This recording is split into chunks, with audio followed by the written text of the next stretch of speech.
Putain, le ciel, il est d'un bleu. Salut les BG, aujourd'hui vous allez encore entendre parler de Squid Game, mais c'est pour la bonne cause. Est-ce que vous avez regardé Kaiji?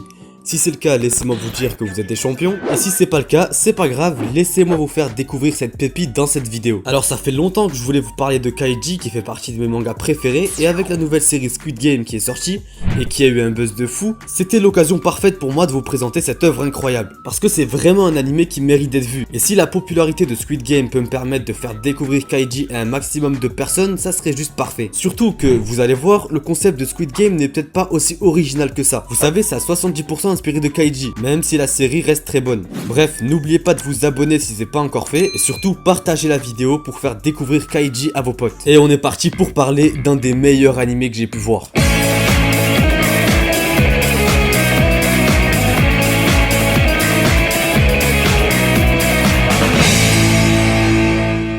Kaiji, c'est un manga écrit et dessiné par Nobuyuki Fukumoto. Il est prépublié pour la première fois en 1996 dans le Young Magazine et comporte actuellement 78 tomes. Le manga est divisé en plusieurs parties et la 6ème est en cours depuis 2017. L'anime, lui, comporte 2 saisons de 26 épisodes chacune, la première sortie en 2007 et la deuxième en 2011. Faut aussi savoir que c'est le studio Madhouse qui s'est chargé de l'animé. Ils ont aussi fait des animés comme Death Note, Hunter x Hunter, Hippo ou même One Punch Man. Comme je vous l'ai dit, Kaiji c'est un de mes animés préférés et c'est une expérience unique. Alors de quoi ça parle? On est en 1995 au Japon et on suit du coup la vie de Ito Kaiji. Après avoir fini le lycée, il déménage à Tokyo pour trouver un travail, mais il va pas y arriver à cause de son caractère et à cause de la crise économique que connaît le Japon dans les années 90. À partir de là, il va passer ses journées à jouer à des jeux d'argent, à boire et à fumer. Et un jour, il y a un gars qui spawn chez lui et qui lui dit qu'en gros, ils n'arrivent pas à trouver une personne endettée, qui est en fait un ancien collègue de Kaiji, et qu'il devra payer la dette à sa place parce qu'à l'époque, il s'était par négligence porté garant de lui. Et là, il a compris que c'était la merde. Il s'est bien fait arnaquer et le mec lui laisse deux choix. Soit il travaille dur pendant les 10 prochaines années pour à peine réussir à rembourser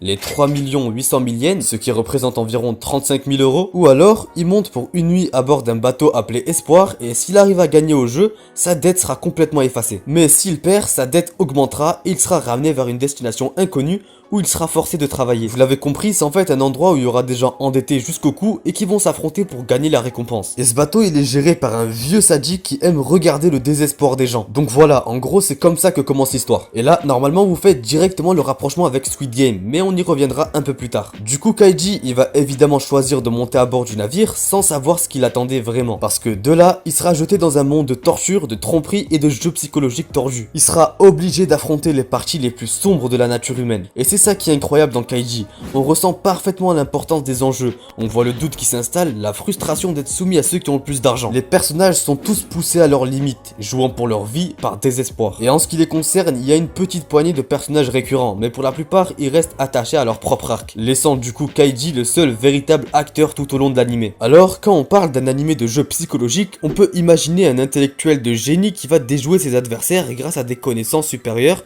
et à un talent mental. Mais c'est pas tout à fait le cas avec Kaiji. Juste avec le résumé, on peut se faire une idée du style de vie et le genre de misère dans laquelle il vit. Il est un peu con, incapable de voir à travers les intentions des autres, et il est aveuglé par sa lâcheté ou sa peur. Il est même pas très intelligent et il parvient à persévérer que par pure détermination, volonté et parfois des idées incroyables. Mais même s'il n'est pas la personne la plus charismatique, c'est un personnage merveilleusement imparfait et quand il est acculé, c'est sa sincérité et son intensité qui font avancer les scènes. Et c'est bizarre ce que je vais dire, mais on est fier de lui quand il réussit. En plus de ça, il a un développement fort. Lui qui de base avait un style de vie léthargique où il laisse la vie lui tomber dessus, il va changer et décider de prendre le contrôle de son propre destin. En ce qui concerne l'animation, alors là je vous vois venir. Ok, c'est cool tout ça, mais c'est quoi ces têtes triangles bizarres là? Je sais, c'est le truc le plus controversé de l'animé. Le chara-design des personnages est fait d'une manière nette et exagérée que beaucoup n'aiment pas au premier abord, et qui du coup ont lâché au bout du premier épisode, et c'est ça la grosse erreur. Parce que les dessins sont vraiment émotifs et font partie intégrante de la grande capacité de l'animé à transmettre la peur et l'anxiété. Et franchement, vous allez voir, vous allez vite vous habituer au chara-design des personnages, jusqu'à même l'apprécier. Parce qu'il faut vraiment comprendre le style de dessin pour l'apprécier, et pas le rejeter juste parce que ça ressemble pas au style classique qu'on retrouve dans la plupart des animés. Dès les premiers épisodes, vous êtes captivé par l'animé. Vous avez une idée de qui est Kaiji et de l'ambiance dangereuse dans laquelle il est jeté. Les jeux joués sont assez faciles à comprendre, mais ont ses propres complexités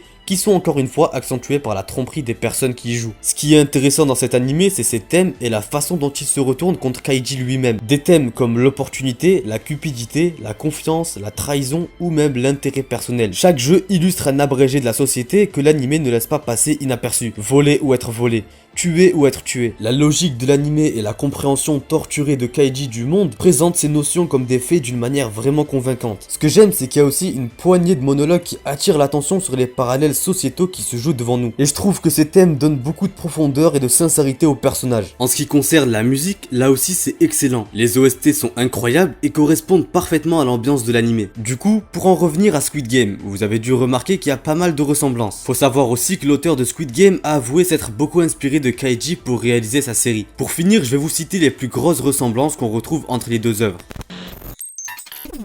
La plus grosse ressemblance qui tape à l'œil, c'est le début. On a un homme endetté qui fait rien de sa vie et qui passe ses journées à boire, à fumer et à jouer à des jeux d'argent. Les deux protagonistes vont un jour faire la rencontre d'un homme mystérieux qui va leur proposer de rembourser leurs dettes en participant à un jeu. Après, on a des similitudes au niveau des jeux. Dans Kaiji, les personnages jouent au pierre-feuille-ciseaux et le but est de remporter les étoiles des autres. C'est un peu le même principe du jeu des billes dans Squid Game, où l'objectif est de gagner les billes de l'adversaire, sans parler du fait que c'est tous les deux des jeux pour enfants. Mais le plus flagrant, c'est un autre jeu. Dans Kaiji, il y a une épreuve où les personnages doivent marcher sur des poutres en fer du haut des gratte-ciel, et le but est d'arriver de l'autre côté avant le temps imparti. C'est aussi là qu'on apprend l'existence des VIP, des gens riches qui misent sur les joueurs. C'est exactement la même chose avec l'épreuve 5 de Squid Game, où les joueurs doivent traverser le pont en marchant sur des dalles en verre. On retrouve la course contre la montre, la peur de la mort ou même l'incertitude. Dans Kaiji et Squid Game, les jeux sont encadrés par un mec qu'on croit être le chef, mais qui est en réalité sous les ordres d'un vieil homme. Bref, il y en a pas mal d'autres, mais c'est en tout cas les principales ressemblances qu'on remarque sans creuser plus loin. Mais j'irai pas jusqu'à dire que c'est du plagiat, parce que Squid Game a réussi à se créer un univers propre et facilement reconnaissable. Et franchement, j'ai kiffé regarder cette série. Le point fort par rapport à Kaiji, je dirais que c'est l'histoire de ces personnages et les relations qu'ils ont développées. Mais pour moi, Kaiji reste très largement supérieur dans la majorité des points.